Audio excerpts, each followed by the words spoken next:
Uudiseid tabasid just plahvatuslikud pealkirjad. Sel reedel oli Iisrael taas häireseisundis. Hezbollah tulistas Iisraeli põhjaosa pihta. Teheranis käivitati õhutõrjesüsteemid. Ja Donald Trump tõstis tooni islami revolutsioonilise kaardiväe suhtes Hormuzi väinas, andes käsu tulistada, et tappa. Sel reedel, 24. aprillil 2026, siseneb Lähis-Ida järjekordsesse pingelisse päeva, mille keskmes on niinimetatud vaherahu. See eksisteerib ainult paberil. Koha peal hõõgub tuli endiselt tuha all. Praegu on näha kriisi, mis on laiali 3 rindel. Iisrael, keda survestab Hezbollah Liibanonis, Iraan, mis on oma pealinnas kõrgendatud valmisolekus, ja Ameerika Ühendriigid, kes karmistavad merelist survet Teheraniga seotud laevadele. Kohe räägin sulle sellest kõigest, aga praegu tasub sul kanalile tellimus panna, et olla jätkuvalt hästi informeeritud. Reaalajas teave, parima ajakirjandusliku kvaliteediga, mida on nähtud usaldusväärsuse standardi järgi. Milson Alves. Olukord sai hoogu juurde pärast seda, kui Trump teatas Iisraeli ja Liibanoni vahelise relvarahu pikendamisest veel 3 nädalaks. See samm pidi looma ruumi läbirääkimisteks ja vähendama pinget piiril. Kuid peaaegu samal ajal hakkas Hezbollah taas rakette Iisraeli põhjaosa pihta tulistama, väites, et see on vastus väidetavatele Iisraeli rikkumistele. See teave ilmneb hiljutistes reportaažides, mis näitavad, et relvarahu on pikendatud, kuid see on endiselt habras, kuna kokkupõrked jätkuvad Lõuna-Liibanonis ja rünnakud Iisraeli alade vastu. Kõige tundlikum punkt on see, et Hezbollah ei tegutse piirkondlikul areenil üksi. Rühmitus toetab poliitiliselt ja sõjaliselt Iraani režiim. Ja see seos muudab iga Liibanonist välja lastud raketi osaks suuremast survest Iisraeli ja Ameerika Ühendriikide vastu. Selles kontekstis ei muutunud vaherahu rahuks, vaid ebastabiilseks pausiks, mida mõlemad pooled kasutavad jõu mõõtmiseks, piiride testimiseks ja aja võitmiseks. Ja just siin tekibki konflikt. Kui Washington räägib läbirääkimistest, siis Teheran ja tema liitlased hoiavad piirkonda pidevas ohuseisundis. Iisraeli põhjaosas käivitati taas sireenid ja kaitsesüsteemid pärast uusi rünnakuid, mille eest vastutab Hezbollah. Rühm teatas, et tulistas rakette vastuseks Iisraeli rünnakutele Lõuna-Liibanonis. Kuid tõlgendus on teine. Hezbollah püüab kasutada relvarahu kilbina, rünnates siis, kui saab, ja süüdistades vastaseid, kui saab vastulöögi.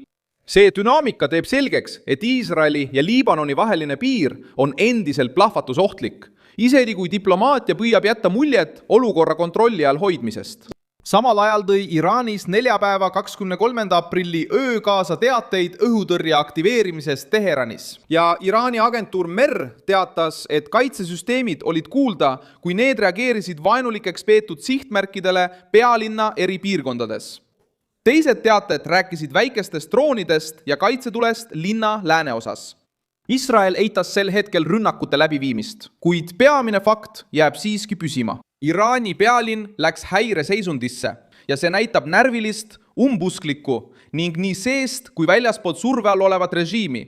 See detail on väga oluline. Teheran on režiimi poliitiline keskus, kui pealinnas aktiveeritakse õhutõrje. Isegi kui Iraan hiljem üritab seda käsitleda kui testi või vastust väikestele droonidele, jääb sõnumiks haavatavus. Islami revolutsiooniline kaardivägi, mis on aastaid püüdnud müüa absoluutse jõu kuvandit, peab nüüd toime tulema salapäraste droonidega. Teatatud elektrikatkestused, sisepinged ja hirm uute rünnakute ees. See pole ainult sõjaline probleem, vaid ka psühholoogiline probleem režiimi jaoks. See ongi see punkt, mis muudab kriisi kaalu.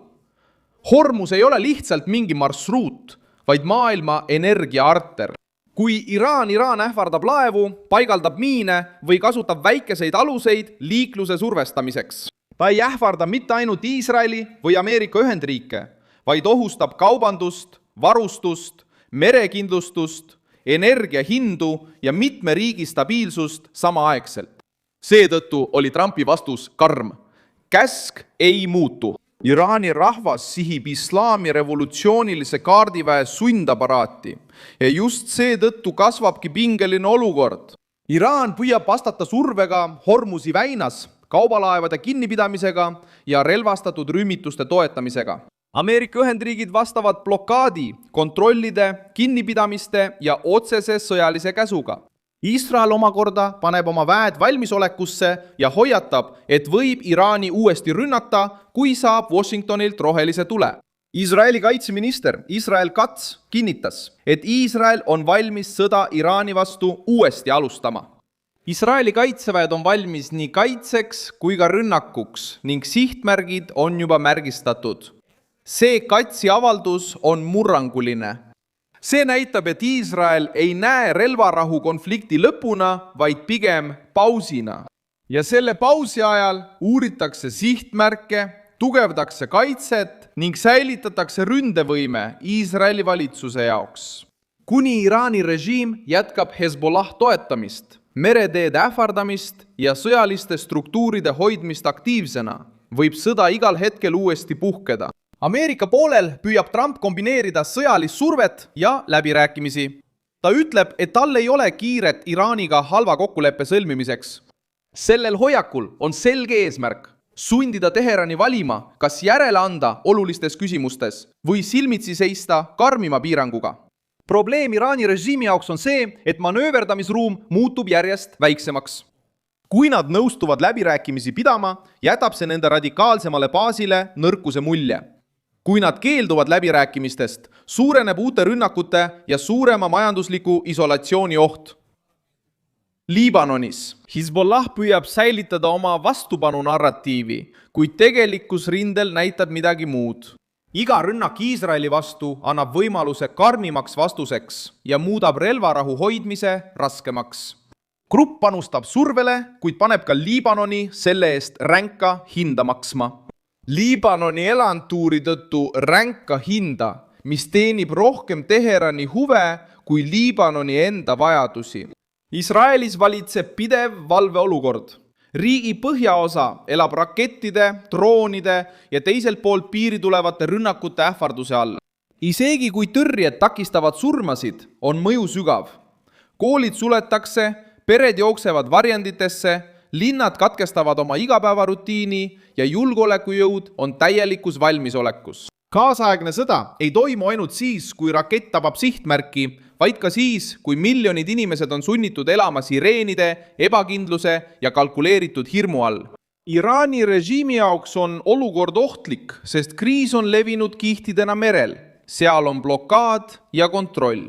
Liibanonis riskib Hezbollah esile kutsuda suuremat Iisraeli vastust. Teheranis aktiveeriti õhutõrjesüsteemid.